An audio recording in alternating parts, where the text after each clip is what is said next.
Hi friends, ఒక సందర్భంలో శ్రీకృష్ణుడికి శివుడికి యుద్ధం జరిగింది. ఆ యుద్ధం ఎందుకు జరిగింది? యుద్ధంలో ఎవరు గెలిచారు, ఎవరు ఓడిపోయారు, అసలు యుద్ధం జరగడానికి కారణం ఏంటి? ఇలాంటి మరెన్నో విషయాలు ఈ వీడియోలో తెలుసుకుందాం. వీడియో చాలా ఇంట్రెస్టింగ్గా ఉంటుంది కాబట్టి వీడియోని ఎక్కడ స్కిప్ చేయకుండా చూడండి. బలి చక్రవర్తి పెద్ద కొడుకు బాణాసురుడు. ఇతనికి 1000 చేతులుంటాయి. బాణాసురుడు ఒకసారి ఒక ఉద్యానవనానికి వెళ్తాడు.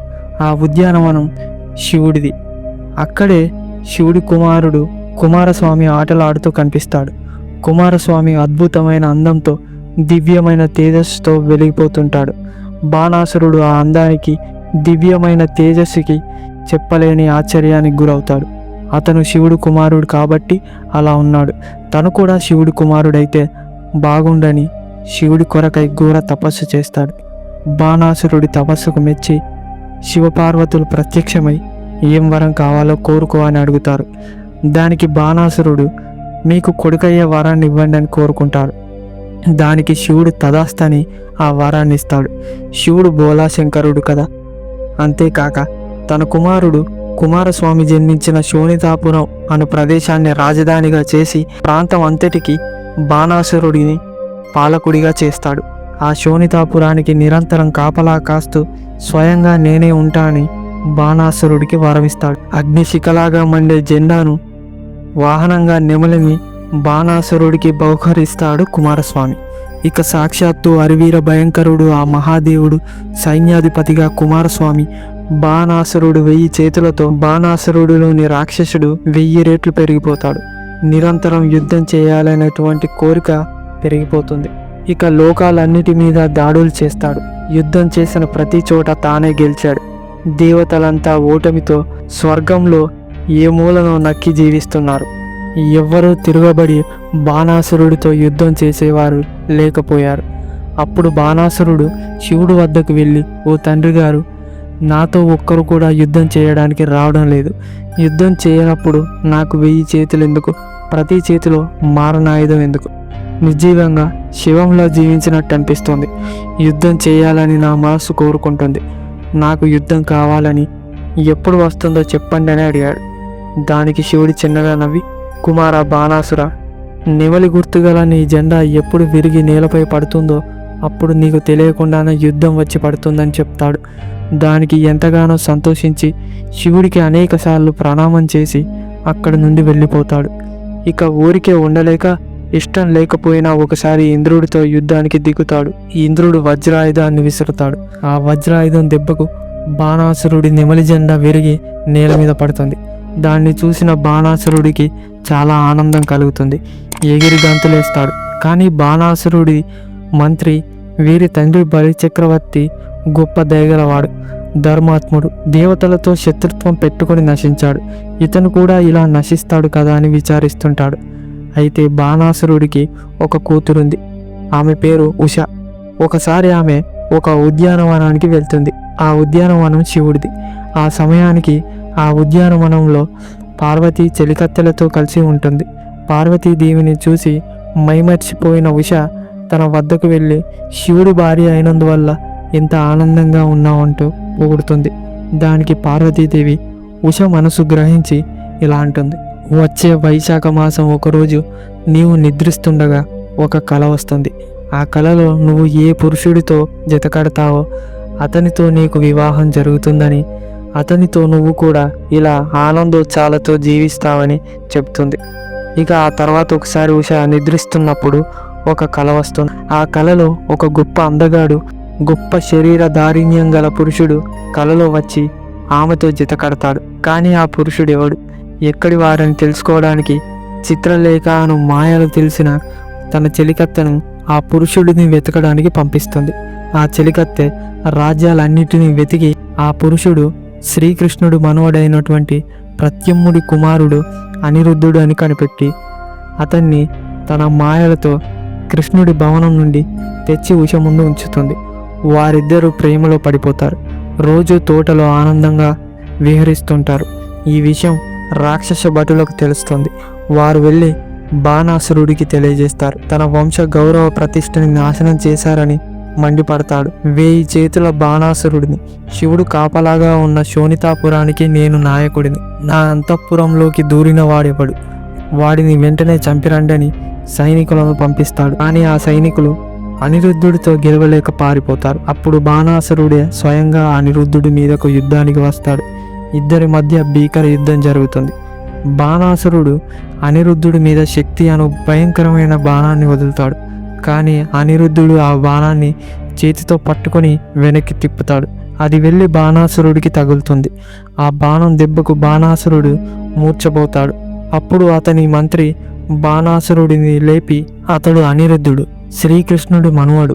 అతనితో ముఖాముఖి యుద్ధంలో గెలవడం చాలా కష్టం, కాబట్టి అతనితో మాయా యుద్ధం చేయని చెప్తాడు. ఇక బాణాసురుడు మాయా యుద్ధం చేస్తూ అనేక సర్పాలను విడిస్తాడు. అవి వెళ్ళి అనిరుద్ధుడిని బంధిస్తాయి. ఇక్కడ జరిగిందంతా నారద మహర్షి చూసి ఆయన వెళ్ళి అనిరుద్ధుడు కనిపించక దుఃఖిస్తూ వెతుకుతున్న యాదవులకు, బలరామ శ్రీకృష్ణులకు తను చూసింది చెప్తాడు. అనిరుద్ధుడిని బాణాసురుడు శోణితాపురంలో బంధించాడని చెప్తాడు. దాంతో వెంటనే శ్రీకృష్ణుడు, బలరాముడు, ప్రత్యమ్ముడు గరుత్మంతుడి మీద కూర్చుని యాదవులతో బాణాసురుడి మీదకు యుద్ధానికి బయలుదేరతాడు. శోణితాపురానికి చేరుకుంటారు. కానీ శోణితాపురానికి స్వయంగా శివుడు కాపలా ఉంటాడు. కాబట్టి శోణితాపురం వైపు నుండి అగ్నిబంతులు మండుతూ శ్రీకృష్ణుని మీదకు వస్తాయి. కానీ శ్రీకృష్ణుడు వరుణ అస్త్రంతో ఆ మంటలను ఆపేస్తాడు. తర్వాత అంగీరసుడు అనే అగ్ని శ్రీకృష్ణ, బలరామ ప్రత్యగ్నులతో భీకరంగా తలపడతాడు. కానీ శ్రీకృష్ణుడి పరాక్రమం ముందు నిలవలేక శోణితాపురంలోకి పారిపోతాడు. ఇది తెలిసి బాణాసురుడు తన రాక్షసులందరినీ శ్రీకృష్ణ, బలరాముల మీదకు పంపుతాడు. బలరాముడు నాగలి, రోకలి, గదతోనూ, ప్రద్యుమ్నుడు బాణాలతోనూ, గరుత్మంతుడు ముక్కు, కాలిగోర్లతో, శ్రీకృష్ణుడి శంఖం ఊదుతూ బాణాలను విడుస్తూ యుద్ధం చేస్తారు.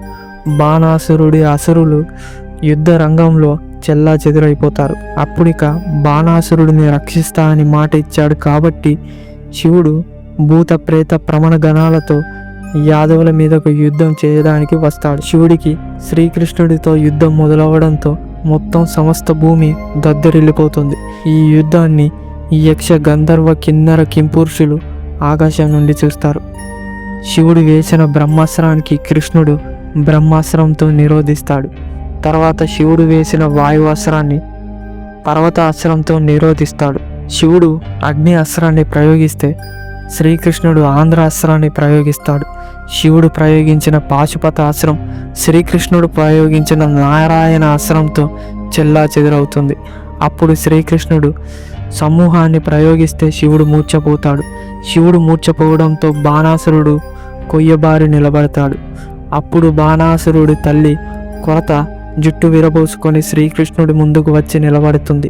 అప్పుడు కొరతను చూడలేక శ్రీకృష్ణుడు రథం పైనుండి తలను పక్కకు తిప్పుకుంటాడు.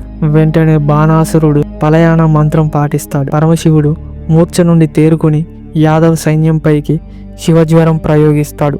దాంతో శ్రీకృష్ణుడు నారాయణ జ్వరం ప్రయోగిస్తాడు. శివజ్వరాన్ని నారాయణుడు వధించడంతో ఉపశమనం పొందుతుంది. నారాయణుడు ప్రయోగించిన వైష్ణవ జ్వరం శివుడు వద్దకు వెళ్ళి ఉపశాంతి పొందుతుంది. అప్పుడు శ్రీకృష్ణుడు బాణాసురుడి సమస్త సైన్యాన్ని నాశనం చేశాడు. తర్వాత శివుడు ఆవులిస్తూ నోటి నుండి మంటలను పుట్టిస్తాడు. దీనినంతా చూస్తున్న భూదేవి భయంతో బ్రహ్మ వద్దకు వెళ్ళి వారి యుద్ధాన్ని ఆపమని, లేదంటే భూమి ఇక నిలిచి ఉండదని వేడుకుంటుంది. అప్పుడు బ్రహ్మదేవుడు యుద్ధ రంగానికి వచ్చి శివుడితో, బాణాసురుడు యుద్ధాన్ని ముందుండి నడిపించింది నీవే, అదే కాక శ్రీకృష్ణుడు ఎవరనుకుంటున్నావు, అతను నీ అంశ అని చెప్తాడు. అప్పుడు శివుడు యుద్ధం మాని శ్రీకృష్ణుని కౌగులించుకుంటాడు. ఇద్దరి ఆత్మలు ఒకటవుతాయి. బాణాసురుడిని రక్షిస్తూ భీకర యుద్ధానికి దిగుతాడు కుమారస్వామి. బ్రహ్మాస్త్రాన్ని శ్రీకృష్ణుడిపై ప్రయోగిస్తాడు. కానీ శ్రీకృష్ణుడు బ్రహ్మాస్త్రాన్ని చేతులతో పట్టుకొని విడిచివేస్తాడు.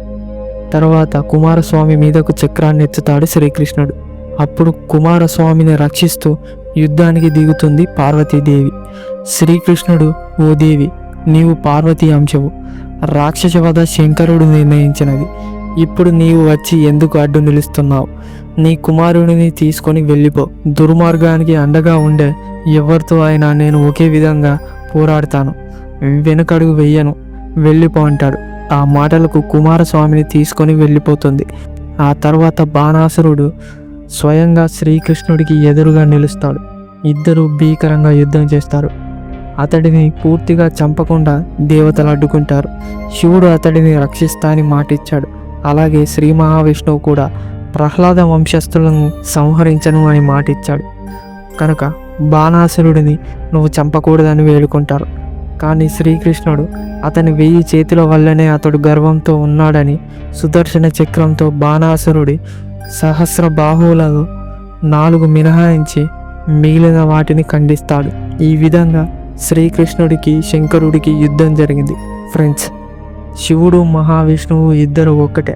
అయినా కూడా మీలో ఎవరికి శ్రీ మహావిష్ణువు శివుడు ఎక్కువ ఇష్టమో కామెంట్లో చెప్పండి. అలాగే వీడియో నచ్చితే లైక్ చేసి ఇలాంటి మరెన్నో వీడియోస్ కోసం మన ఛానల్ని సబ్స్క్రైబ్ చేసుకొని బెల్ని ఆల్లో పెట్టుకోవడం మర్చిపోవద్దు.